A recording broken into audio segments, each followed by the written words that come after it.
daw sila o hindi lang nagkakaintindihan.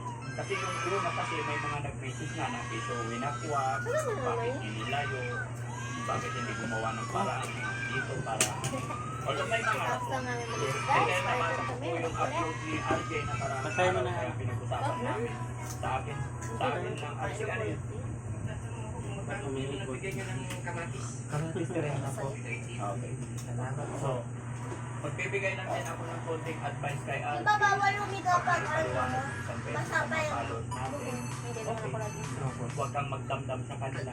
Kasi sa pagmamahal nila sa inyo, kaya nagbigay sila ng mga kanilang kapila. higa ka ba? No? At saka sa tinitirhan po ni Aljon, kaya nang aking sinabi, in the first place, wala pong problema kay Daddy Franco. Kaya nakaraan Dahil utot pagtulong na. ang layunin nila.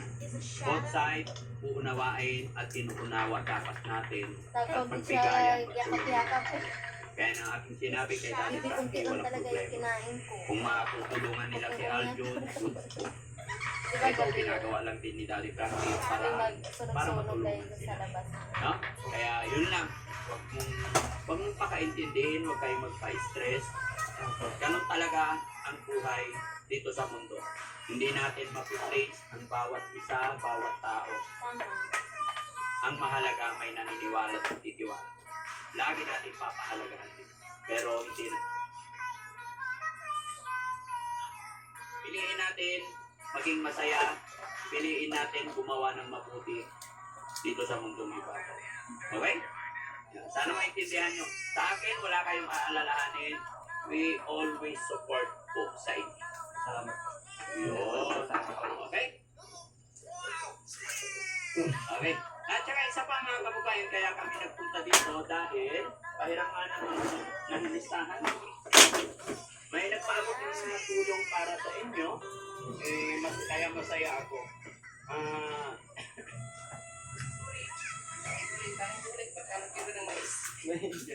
Ano po? 30 pesos po. Okay. Si Ma'am Arlene Abad. Naalala niyo si Ma'am Arlene Abad? Yes, Nagpadala na siya, nakaraan pa, nung bago pa lang tayo. Sila yata ay nag-utos sa akin para bumili ng gas stove.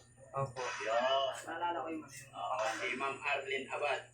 Ma'am Arlene Abad, eto, nandito na naman kami at ako'y magpapasalamat po sa inyo ng lubos sa walang sawa suporta ninyo sa pamilya Reyes kila Teacher Sally.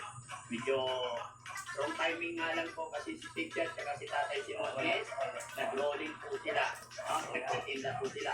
Pero ayaw ko na sayangin ang pagkakataon nito, mapapanood naman ni Teacher at anak din naman nila to, kaya ibibigay ko na po yung tulong pinansyal na pinapaabot niyo sa pamilya. Babasahin ko lang po yung message ni Ma'am Arlene Abad. Ayan. Para sa family Reyes, itong pera na ito ay nalikom ko sa mga co-workers ko, staff of Eline Galan of State Washington through the initiative of Arlene Terrato. No? Yan po yung mensahe binigay sa amin. Ay binabasa ko lang at lahat po ng request or kagustuhan ng mga butihin natin sponsor, siya rin naman ang aking sinasa. Sila po ay nagpadala ng 30,000 pesos. Malaki! Malaki, no? Ang saya na naman ni Alpolivic, no? Sabi niya, narinig niya yung 30,000, ang laki. Kaya Alpolivic, sana tulungan mo yung mga kapatid mo. Focus lang po kayo dito, no? Na tuloy-tuloy. Huwag natin pakasayaan ang opportunity na ibinibigay. At higit sa lahat, huwag na huwag po natin pababayaan si tatay, no? So marami naman na tayong natanggap na blessing, kaya huwag na yung pababayaan yung nanay. Kasi once na napabayaan nyo yung nanay nyo, simula na naman magpaproblema ang family.